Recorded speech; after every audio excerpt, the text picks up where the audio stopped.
Amy from the blog of blossoming-life.com, and today I thought I'd give you a little behind the scenes of our day in the life on the homestead. And today is actually a little bit different because it is sunny here, and in Oregon in the winter it doesn't get sunny very often. And so we have a few days of sunshine, and so we are trying to pack in as much chores that we need to get done for the springtime. So our big project this year is going to be the garden. We are removing all the boxes, which I have shown in a different video. We're removing all the boxes, rebuilding boxes, tilling up the ground, and getting new beds put in. So I'm still working on removing all of the beds and really trying to get it organized and not look like a large pile of garbage.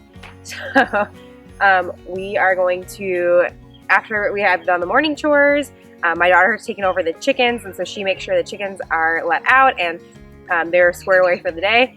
And then we're going to go inside, we're going to do a little homeschool, and then we will head outside as soon as possible to enjoy the sunshine and get a little work done. Zuki found a dead deerfoot. Ew, Zuki! Eat it. Zuki, come! No. A dead deerfoot? Yeah, it's a deerfoot.